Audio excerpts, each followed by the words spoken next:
இனிய மாலை பொழுதிலே தேர்வுக்கு தயாராகுவது எப்படி சம்பந்தமாக ஒரு சில கருத்துக்களை கூறுவதற்கு வருகை தருகிறார் நம்முடைய முதல்வர் OIPA செயலரும் பொறுப்பாளருமான திரு கணேசன் அவர்கள்.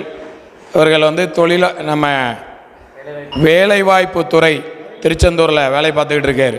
அந்த டிபார்ட்மெண்ட்லே ஸ்டேட் கவர்மெண்ட் டிபார்ட்மெண்ட்டில் இங்கே வர்ற எல்லாருமே பெரிய பெரிய ஆட்கள், யாருமே சாதாரண ஆட்கள் கிடையாது. இதோடைய நோக்கம் என்ன, இது என்ன எல்லாங்கிறதையும் ஒவ்வொரு கட்டங்களில் நம்ம சொல்ல போகிறோம். அடுத்த நம்முடைய நிறுவன தலைவர் திரு ஜான் கென்னடி அவர்கள் வந்துக்கிட்டு இருக்காங்க. அதுக்கு முன்னாடி தேர்வுக்கு தயாராவது எப்படிங்கிறது சம்பந்தமாக ஒரு சில கருத்துக்களை திரு கணேசன் அவர்கள் வழங்குவார்கள். அரசாங்க வேலையில் மத்திய அரசாங்கம் பணி, மாநில அரசாங்கம், ஆசிரியர்கள், இப்படி பல விதங்கள் இருக்குது. அது எல்லாத்தையும் உங்களுக்கு ரமேஷ் ராமலிங்க சார் என்ன செய்வாங்க, க்ளீனாக எக்ஸ்பிளைன் பண்ணிடுவாங்க. இப்போ நான் அதை எக்ஸ்பிளைன் பண்ண போகிறதில்ல. சரியா, 3 குரூப் பீப்புள் இருக்கிறீங்க.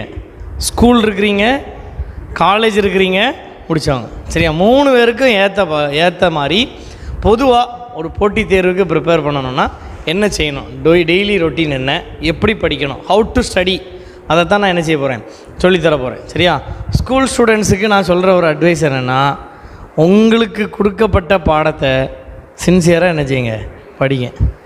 சரியா, காலேஜ் முடிச்சுட்டு போட்டித் தேர்வுக்கு படிக்கிறதுக்கு எல்லாரும் யூஸ் பண்ணுற புக்கு என்ன புக்கு தெரியுமா? School book.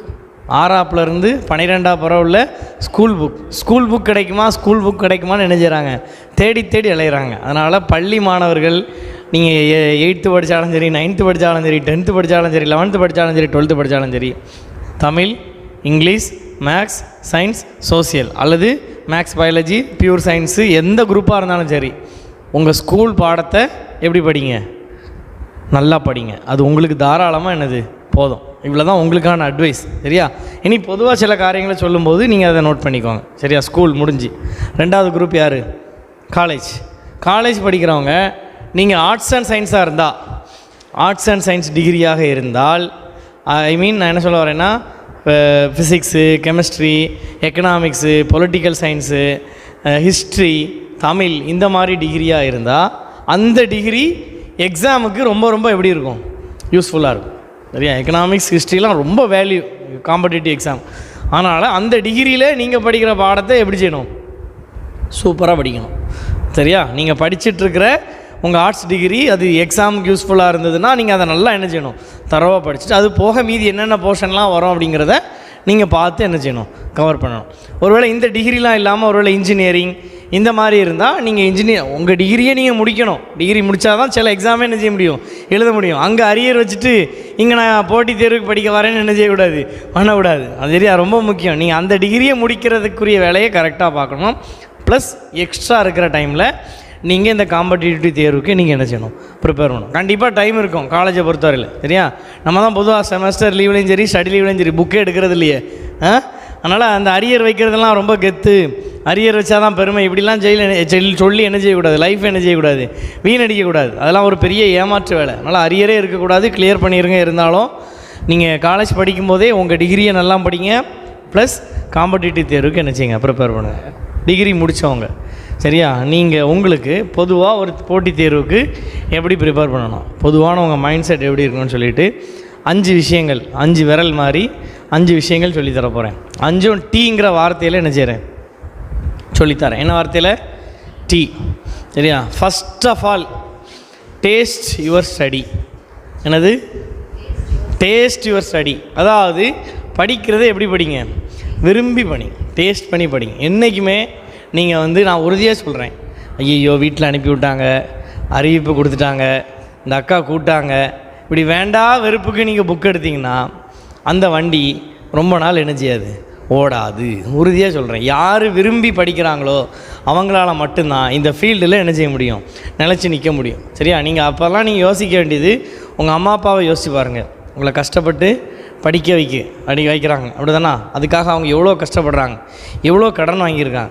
150 வருஷத்துக்கு முந்தி இப்படி படிக்கிற வாய்ப்பு எல்லாருக்கும் என்ன செய்யாது.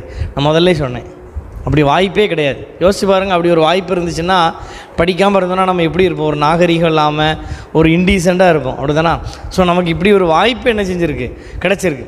ஸோ அரேஞ்ச் பண்ணவங்க இவ்வளோ பொறுப்பு எடுக்கிறாங்க. ஸோ இதெல்லாம் நீங்கள் உட்காந்து என்ன செய்யணும், யோசிக்கணும்.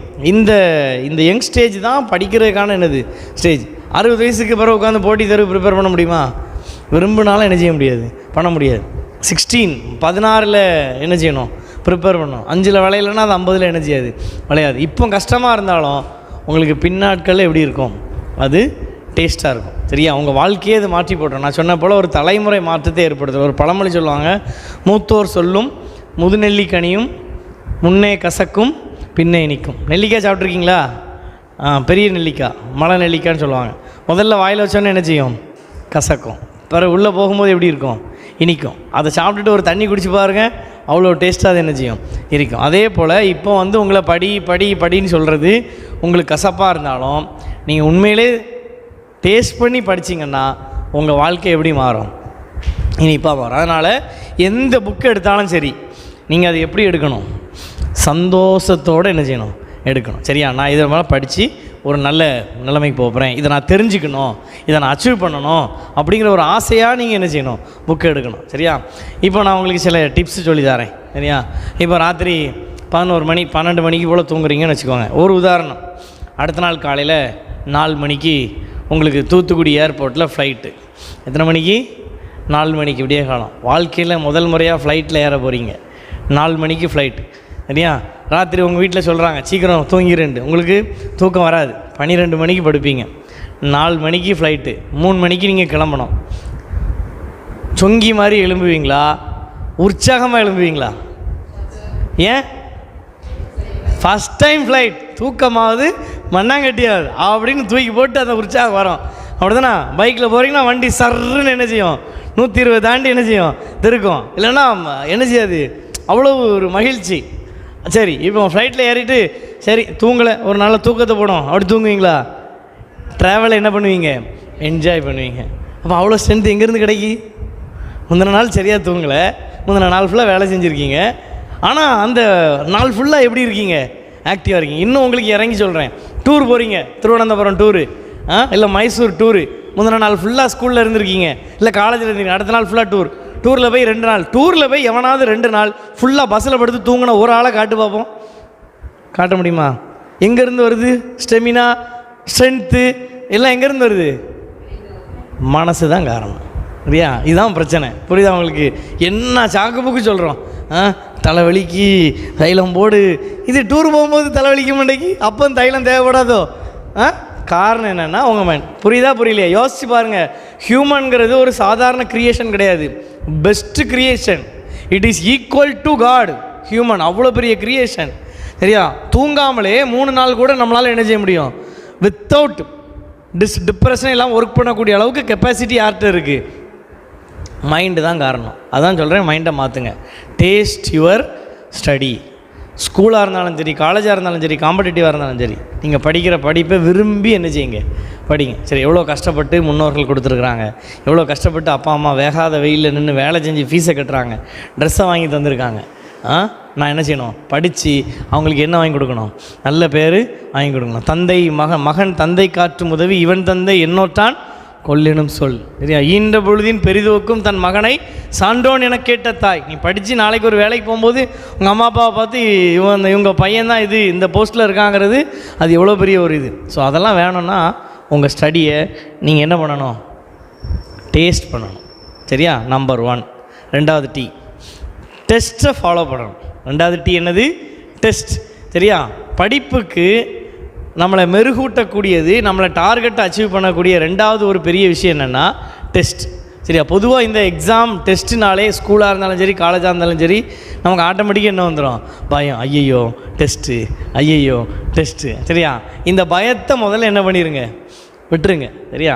டெஸ்ட்டு வந்து நம்மளை வந்து என்ன செய்யக்கூடியது, இம்ப்ரூவ் பண்ணக்கூடியது. ஸோ இப்போ இங்கே நம்ம கிளாஸ்க்கு வரீங்கன்னா, நீங்கள் கிளாஸ் வரும்போது இங்கே வாரந்தோறும் என்ன நடக்கும், டெஸ்ட் நடக்கும். OMR கொடுத்து டெஸ்ட் போட வைப்போம். சரியா? ஒரு வேளை படிச்சிருக்க மாட்டீங்கன்னு வச்சுக்கிடுவோம். ஒரு உதாரணத்துக்கு சொல்கிறேன், ஒரு 5 நாள் வேலை இருந்திருக்கோம், இல்லை ஏதோ கல்யாணம் நடந்ததுன்னு படிச்சிருக்க மாட்டீங்க. உடனே என்ன பண்ணுறது, படிக்கலை, டெஸ்ட்டுக்கு போகல. ஏங்க ஒரு விஷயம் தெரிஞ்சுடுங்க, டிஎன்பிஎஸ்சி கவர்மெண்ட் எக்ஸாம்லாம் படிக்கிறது ஒரு பெரிய கடல். ஒரு நாளும் ஒருத்தனை என்ன செய்ய முடியாது, படித்து முடிக்க முடியாது. ஒன்றும் இல்லை, விடுதலை போராட்டத்தில் தமிழகத்தின் பங்கு இப்படின்னு ஒரு டாபிக் இருக்குது. அந்த டாப்பிக்கை 100 புக்கு இருக்குது. 100 புக்கை எவனால் ரெஃபர் பண்ண முடியுமா? முடியாது. ஒரு மெட்டீரியலாக ஒன்று படிப்போம், அவ்வளோதான் படிக்க முடியும். அது ஸ்டேட் ஃபஸ்ட் ரேங்க் வாங்கினவனே அவ்வளோதான் என்ன செய்வான், படிப்பான். ஆனால் வந்து என்ன பண்ணுவான், டெஸ்ட் ப்ராக்டிஸ். எக்காரணம் கொண்டோம் கிளாஸுக்கும் டெஸ்ட்டுக்கோ அன்வான்டாக என்ன எடுக்கக்கூடாது, லீவ் எடுக்கக்கூடாது. சரியா? காலேஜாக இருந்தாலும் சரி, ஸ்கூலாக இருந்தாலும் சரி, நீங்கள் படிக்கிறவங்களாக இருந்தாலும் சரி, உங்கள் காலேஜ் டெஸ்ட்டில் இதுதான் ரூல், உங்களுக்கு உங்கள் ஸ்கூல் டெஸ்ட்டில் உங்களுக்கு என்னது, இதுதான் ரூல். சரியா? டெஸ்ட்டை டெய்லி வாரந்தோறும் நீங்கள் என்ன பண்ணணும், ப்ராக்டிஸ் பண்ணணும், சின்சியராக பண்ணணும். வீக்லி டெஸ்ட்டை என்ன டெஸ்ட் மாதிரி நினச்சி போடணும், டிஎன்பிசி டெஸ்ட்டு. உங்கள் ஸ்கூலில் உங்கள் மந்த்லி டெஸ்ட்டை எப்படி எழுதணும், பப்ளிக் எக்ஸாம் எழுதுகிறேன் அப்படின்னு. சரியா? குவார்ட்டர்லி எக்ஸாமை எப்படி எழுதணும், பப்ளிக் எழுதுகிறேன். அந்த நினைப்பில் நீங்கள் அதை என்ன செய்யணும், அப்ரோச் பண்ணணும். காலேஜில் அதே மாதிரி தான், வீக்லி டெஸ்ட்டு பீரியாடிக்கல் டெஸ்ட்டை எப்படி எழுதணும், செமஸ்டர் எழுதுகிறேன் அப்படிங்கிற மைண்டில் நீங்கள் என்ன செய்யணும், டெஸ்ட்டை வந்து என்ன செய்யுங்க, விரும்பி நீங்கள் டெஸ்ட் என்ன செய்யணும், போடணும். டெஸ்ட்டு தான் நம்ம என்ன படிச்சிருக்கோங்கிறதுக்கான என்னது ஒரு எவிடன்ஸ். அதை பார்த்தா நம்ம என்ன செய்ய முடியும். நீங்கள் படிச்சிருக்க மாட்டீங்க, ஆனால் ஜாலி மைண்டில் டெஸ்ட் எழுதியிருப்பீங்க, ஓஎம்ஆர் ஷேட் பண்ணியிருப்பீங்க, உங்களுக்கு மார்க் என்ன பண்ணியிருக்கோம், நிறையா வந்திருக்கும். பார்த்தாலே உங்களுக்கு எப்படி இருக்கும், சந்தோஷமாக இருக்கும். சே, படிக்காமலே இவ்வளோ வந்துட்டு, அப்போ படித்தா இன்னும் கொஞ்சம் போடலாம். சரியா? நல்லா தெரிஞ்சு வச்சுக்கோங்க, சந்தோஷமான மனநிலையோடு எதை அணுகணும், டெஸ்ட்டை வந்து அணுகணும். பயந்துட்டீங்கன்னா நீங்கள் வந்து என்ன பண்ணிடுவீங்க, கோட்டை விடுவீங்க. தெரிஞ்ச கொஸ்டினை என்ன பண்ணிட்டு வருவீங்க, தப்பு பண்ணிட்டு வருவீங்க. சரியா? ஒரு சின்ன கதை சொல்கிறேன். ஃபுட்பால் மேட்ச் பார்ப்பீங்களா? பார்க்க மாட்டீங்க. சரியா? பப்ஜியில் ஆடுவீங்களான்னு கேட்டால் என்ன செய்வீங்க, தலையாடுவீங்கன்னு நினைக்கிறேன். இந்த தலைமுறை அப்படி தான் இருக்குது. சரி விடுங்க, ஒன்றும் பிரச்சனை இல்லை. ஃபுட்பால் பார்க்க மாட்டீங்க, அதனால் உங்களுக்கு சொல்லி புரியாது. சரி, நான் இன்னும் ஃபுட்பால் வேர்ல்டு கப் நடந்துகிட்ருக்கு. சரியா? கிரிக்கெட்னா எல்லோரும் பார்ப்போம், அதை விட ஐபிஎல்னால் எல்லாருக்கும் என்ன செய்யும், தெரியும். சரி, ஐபிஎல் மாதிரி வச்சுக்கோங்க. ஃபுட்பால் வேர்ல்டு கப் நடந்துகிட்ருக்கு. 48 டீம் விளையாடுறாங்க. சரியா? அதில் நாக் அவுட் மேட்ச் ஒன்று நடந்தது போன வாரத்தில். அதில் வந்து ஒரு பெரிய கண்ட்ரி. சரியா? அந்த கண்ட்ரிக்கு பேர் ஜெர்மனி. 8 தடவை ஃபைனல் போயிருக்கிறாங்க, 4 தடவை வேர்ல்டு சாம்பியன், 13 தடவை செமிஃபைனல், 17 தடவை குவார்ட்டர் ஃபைனல். 21 வேர்ல்டு கப்பில் 17 தடவை குவார்ட்டர் ஃபைனல் போயிருக்கு, 13 தடவை செமிஃபைனல் போன டீம், பெரிய டீம். 4 தடவை வேர்ல்டு சாம்பியன். உலக ஃபிஃபா பட்டியலில், வேர்ல்டு தரவரிசை பட்டியலில் 41வது இடத்துல ஒரு டீம் இருக்குது, பராகுவே. 2 டீமும் விளையாடுறாங்க. யார் ஜெயிப்பான்னு நினைக்கிறீங்க?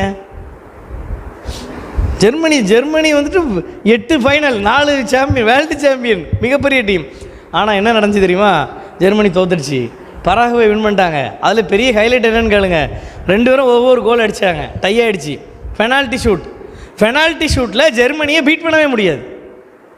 பெனால்ட்டி ஷூட்டில் ஜெர்மனி கிங்கு. பெனால்ட்டி ஷூட்னா கோல் கீப்பர் மட்டும் கோல் தடுப்பார், அவன் அடிச்சிட்டு இருப்பான். பெனால்ட்டி ஷூட்டில் ஜெர்மனியை யாரும் என்ன செய்ய முடியாது, இது வரைக்கும் பீட் பண்ணதே கிடையாது. அவ்வளோ பெரிய ரெக்கார்டு வச்சுருக்க ஜெர்மனியை பெனால்ட்டி ஷூட்டில் பராகுவே வின் பண்ணிட்டாங்க. ஹைலைட் என்னன்னு கேளுங்க, பராகுவே நாட்டில் செவ்வாய்க்கிழமை அரசு விடுமுறை. எதுக்கு? ஒரு வெற்றி பெற்றதுக்கு, வேர்ல்டு கப் ஜெயிக்கலை, ஜெர்மனியை வின் பண்ணதுக்கு ஒரு நாட்டுக்கு தேசிய விடுமுறை. அப்போ எந்த அளவுக்கு அவங்களுடைய வெற்றி முக்கியம்னு பாருங்கள். ஒரு சின்ன டீம் வின் பண்ணிட்டாங்க.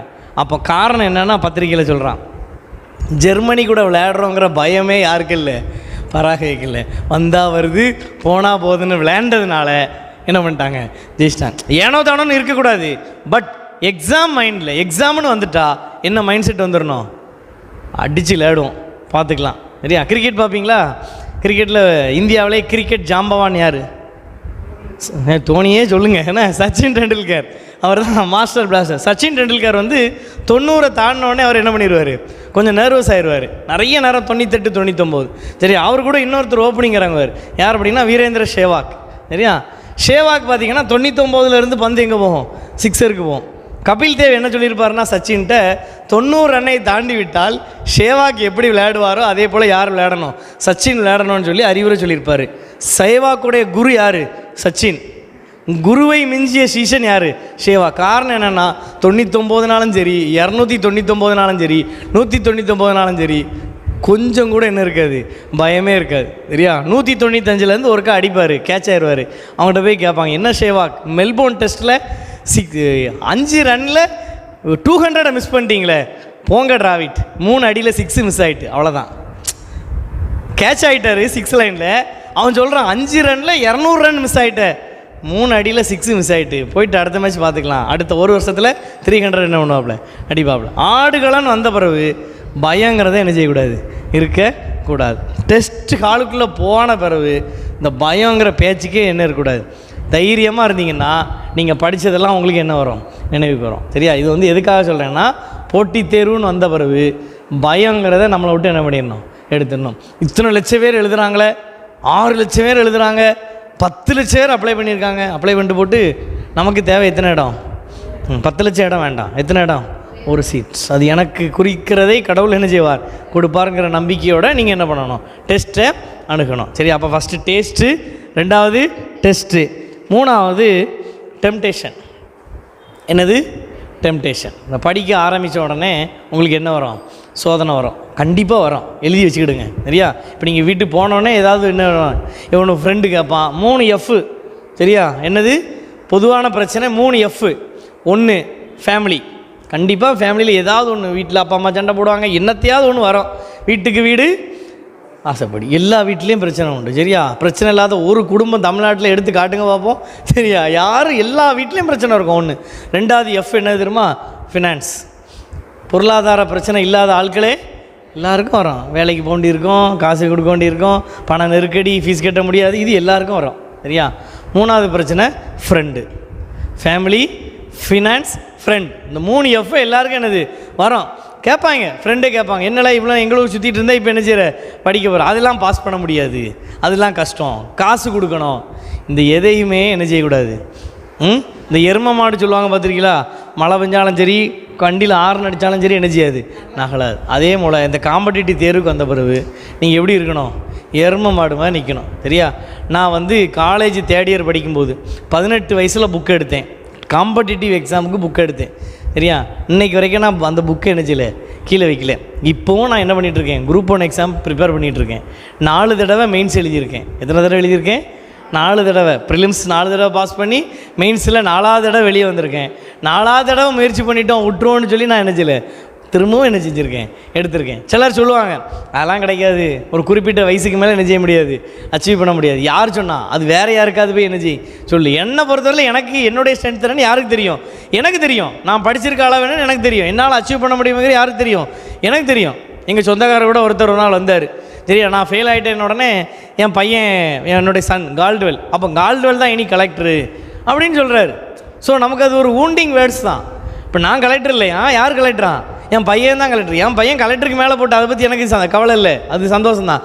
பட் ஆனால் அந்த வார்த்தைகள், அந்த நண்பர்கள், அந்த சுற்று வட்டாரங்கள் உங்களை வந்து பெரும்பாலும் என்ன செய்ய மாட்டாங்க, என்கரேஜ் பண்ண மாட்டாங்க. என்ன பண்ணுவாங்க, டிஸ்கரேஜ் தான் பண்ணுவாங்க. ஆனால் அவங்க சொல்கிறதெல்லாம் கேட்டு ஐயோ சொல்லிட்டாரு அப்படின்லாம் நம்ம என்ன செய்யக்கூடாது, இருக்கக்கூடாது. நீ என்ன வேணாலும் சொல்லு, இந்த காதில் வாங்கிட்டு போயிட்டே இருக்கணும். சரியா? நீ என்னை சொன்னாலும் சரி சொல்லனாலும் சரி. இந்த சூரியன் பார்த்துருக்கீங்களா, சூரியன் இருக்கா, நீ இப்போ எல்லாரும் வெளியே போய் ஒரு 4 திட்டிட்டு வாங்க, நாளைக்கு காலையில் வந்து அவனை கொன்று விடும் அப்படின்னு சொல்லிட்டு வாங்க.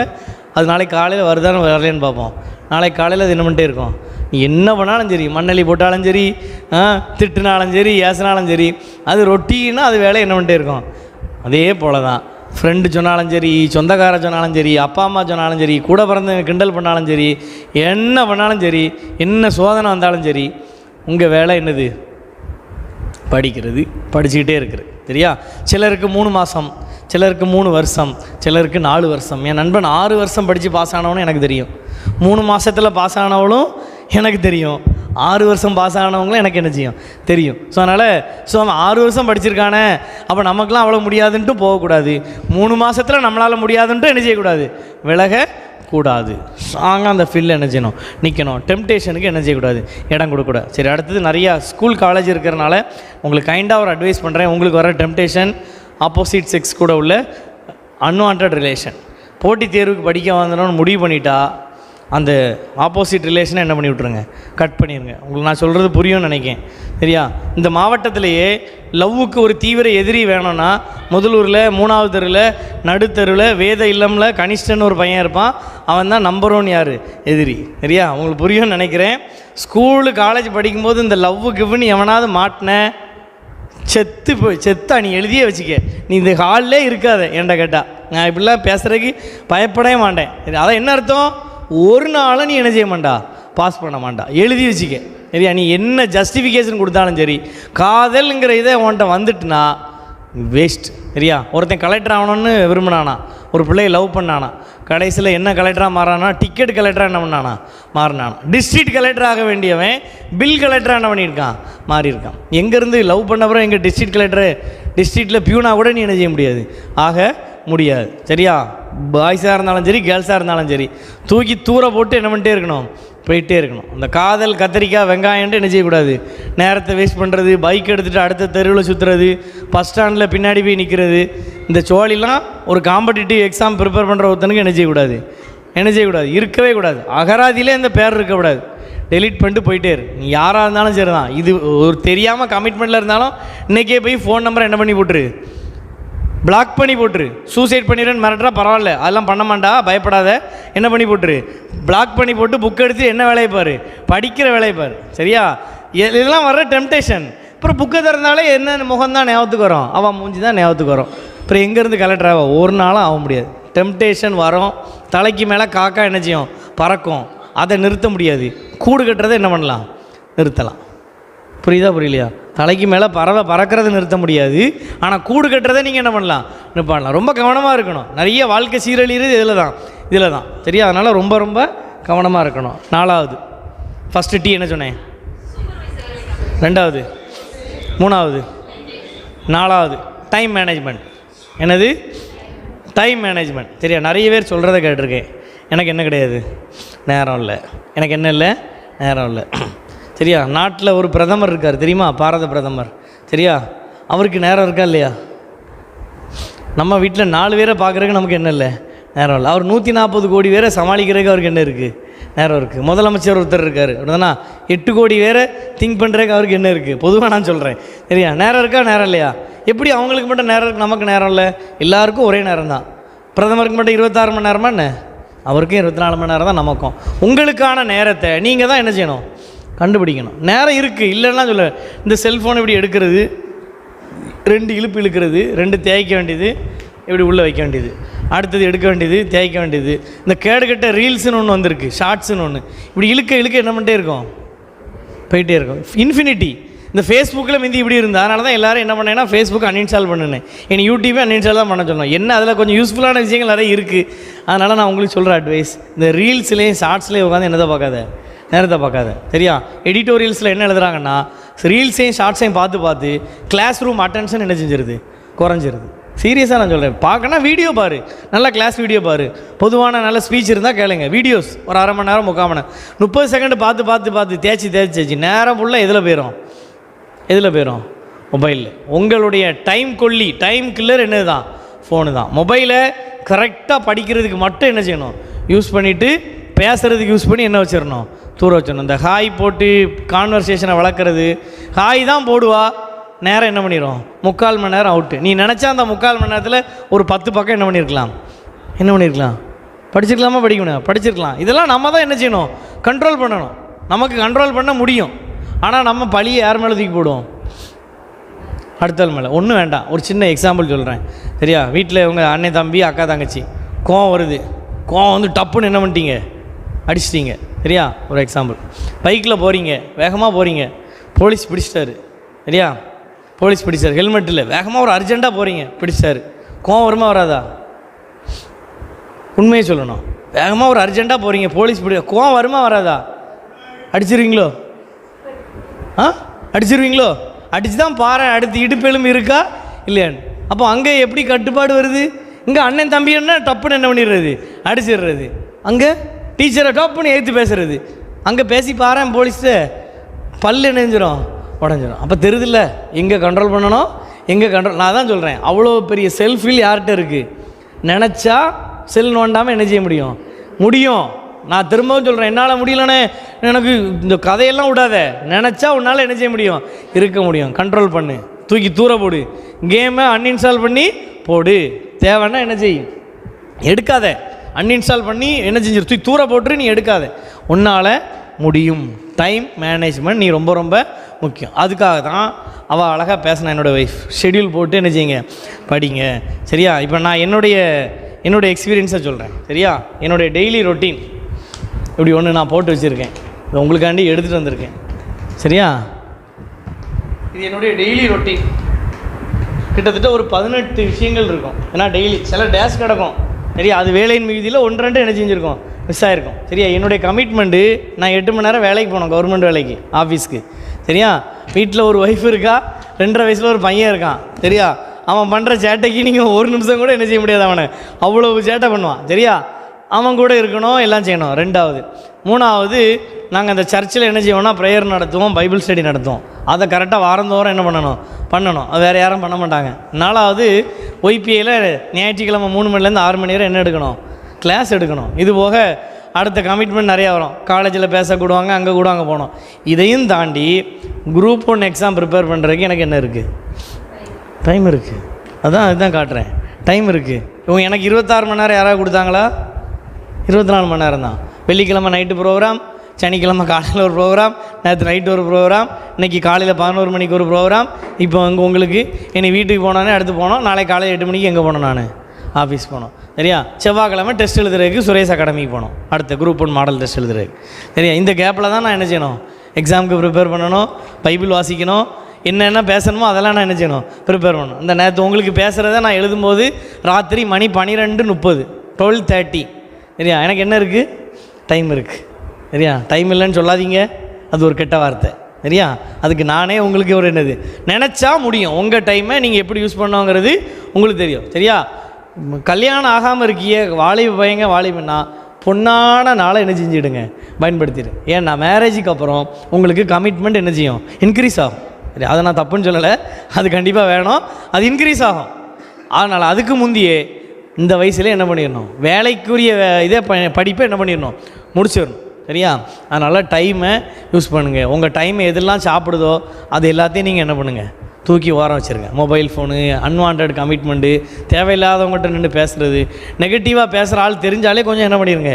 இந்த பஸ்ஸில் போட்டிருக்கோம் 10 மீட்டர் இடைவெளி விட்டு வரவும், அவங்ககிட்ட நீங்கள் என்ன பண்ணிடலாம், டிஸ்டன்ஸ் மெயின்டைன் பண்ணிடலாம். கடைசியாக டீம் ஒர்க். என்னது, நல்லா தெரிஞ்சுடுங்க. உங்கள் மைண்டு எப்படி இருக்கணும்னா பிராட் மைண்டாக இருக்கணும்.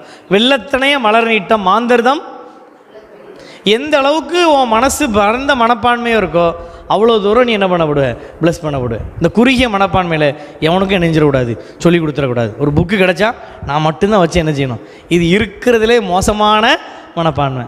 கொடுக்க அந்த கிணறு என்ன செய்யும், வரும். அதனால் நீங்கள் படிக்கிறத மற்றவங்க கூட என்ன செய்யுங்க, ஷேர் பண்ணுங்கள். ஐயோ அவள் இதை நினச்சிடுவாளோ, அதெல்லாம் ஒன்றும் நீங்கள் என்ன செய்யாதீங்க, யூஸ் பண்ணாங்க. காம்படிட்டிவ் எக்ஸாமுக்கு பெரிய பாசிட்டிவ் என்னென்னா டீம் ஒர்க்.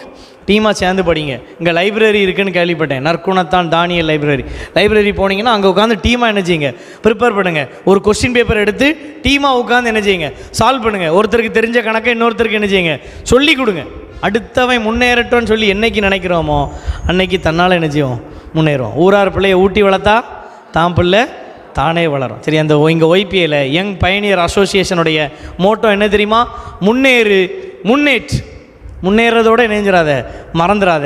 நீ என்ன செய்யணும், முன்னேற்றணும் சரியா. நீ அதை என்ன செய்யணும், முன்னேற்றணும். இந்த ஒய்பிஏ ஏகப்பட்ட பேருக்கு வேலை வாங்கி கொடுத்துருக்கு. 700-800 பேருக்கு மேலே இந்த ஒய்பிஐயில் படித்து பாஸ் ஆகிருக்காங்க. ஆனால் ஒரு விஷயத்தை நான் சொல்கிறேன், நான் ஒய்பிஐயில் படித்து பாஸ் பண்ணலை.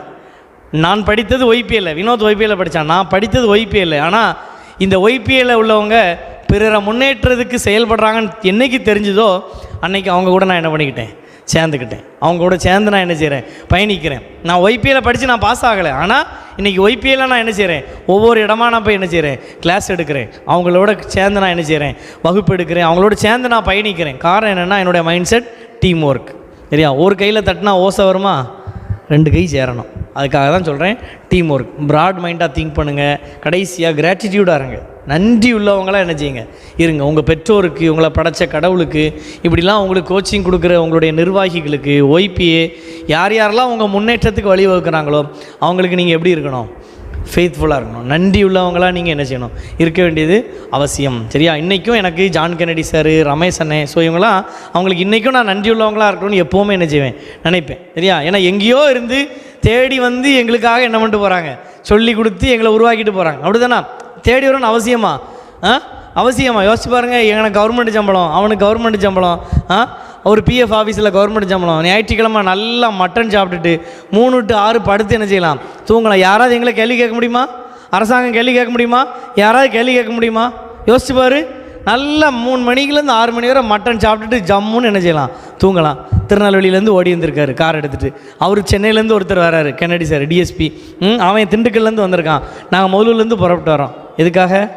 உங்களுடைய முன்னேற்றத்துக்காக. ஸோ அதனால் அந்த நடத்துகிறவங்ககிட்ட நீங்கள் எப்படி இருக்கணும்? ஃபெய்த்ஃபுல்லாக, உண்மையாக, உத்தமமாக, நன்றியோடு இருக்க வேண்டியது யாருடைய கடமை. ஸோ இது 5ஐயும் செஞ்சிங்கன்னா you achieve your target shortly. இரவில் நீங்கள் என்ன செய்வீங்க, உங்கள் கோலை அடைவீங்க. அதுக்கு நான் வாழ்த்துறேன். எங்களால் முடிஞ்ச எல்லா உதவியும் செய்கிறதுக்கு நான் தயாராக இருக்கேன்.